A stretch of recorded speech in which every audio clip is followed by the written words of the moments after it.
Good afternoon.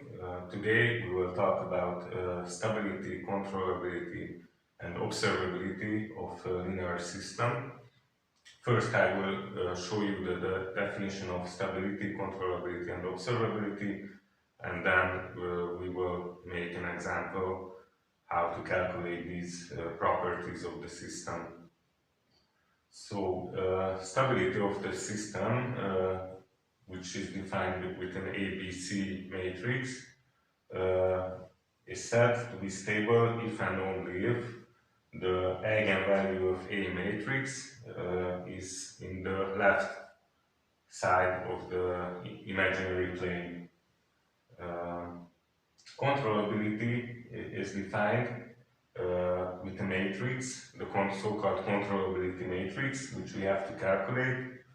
And the definition is the system is controllable if and only if the rank of the controllability matrix C equals n, where n is the dimension of A matrix. The observability of the system is defined as follows. We have an observability matrix, which we calculate, and the system is said to be observable if and only if the rank of the observability matrix equals the dimension of the system. In our example, we will look at this system described with the state equation and check whether it's controllable, observable, and stable. So we have the ABC matrix, and we see that the dimension of the A matrix is 2, so n will be equal to in this case. And first we check the controllability of the system. We define the controllability matrix, which is going to contain B and AB. So in the first row we put simply the B matrix. It's going to be 1, 0, and for the second row we have to calculate the A multiplied with B. So if we calculate this, we put A matrix here and above B and simply multiply the corresponding elements. So minus 12 multiplied with 1 plus minus 8 multiplied with 0, so it will be minus 12 in the first row. And in the second row, we multiply 1 with 1 plus 0 with 0, so it will be 1. So now we can put this result in the controllability matrix, minus 12 and 1. So now we already have the controllability matrix, and we would like to define the controllability by this. So if we look at the definition, we have to check that this controllability matrix is full rank or not. And for checking this, we simply calculate the determinant of the controllability matrix, and if it's different than 0, that means that it's full rank. So the determinant of C is going to be 1 times 1 minus 0 times 12, so it's going to be 1, which is not equal to 0, so that means that our system is controllable.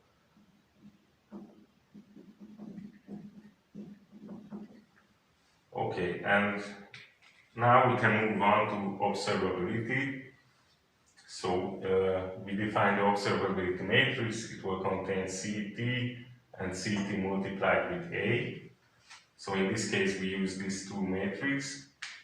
So in the first row we put simply the CT, which is going to be 3 minus 1.5.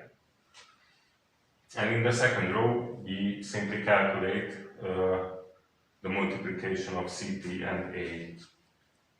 So if we move on over here, we see that 3 times minus 12 plus minus 1.5 times 1, so it will be minus 37.5, the first element, and the second 3 times minus 8 plus minus 1.5 times 0, so it will be simply minus 24. So we put this result in the matrix. It's going to be minus 37.5 minus 24. So we already have the observability matrix, and now we also check the rank condition, which is in the definition. So if it's full rank, then the system is observable. So for this, we calculate also the determinant of this matrix, which is going to be 3 times minus 24 minus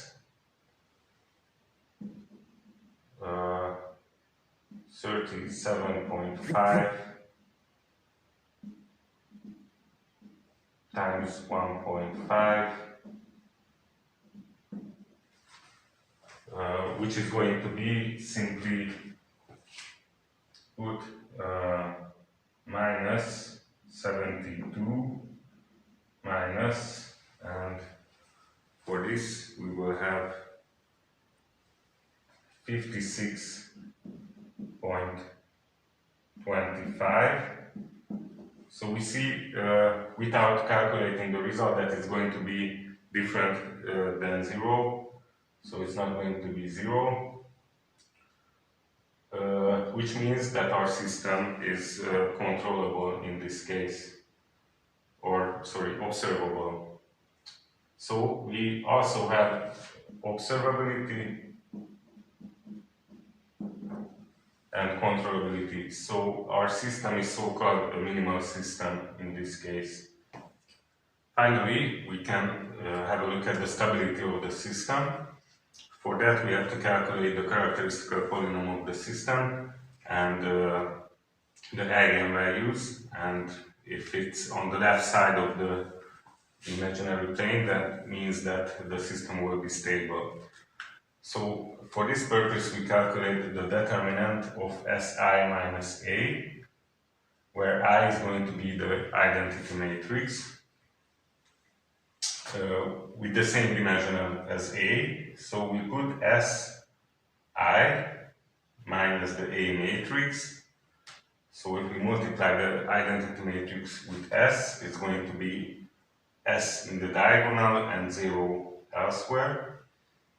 And here is going to be A. So if we make this calculation, we get determinant S plus 12, 8, and in the second row we have minus 1 and S.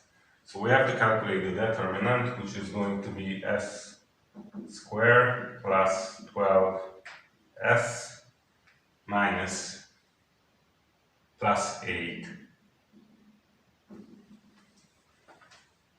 So this is going to be the characteristical polynomial, and we have to calculate the system poles by putting it equal to 0.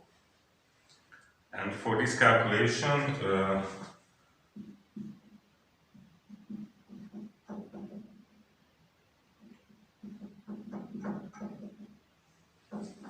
we use the well-known formula for this second order system. So it will contain minus 12, so this will be minus b, plus minus and square 144 minus 32.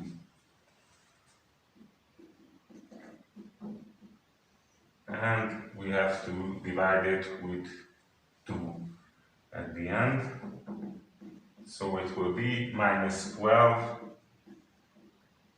plus minus square root it will be 100 and 12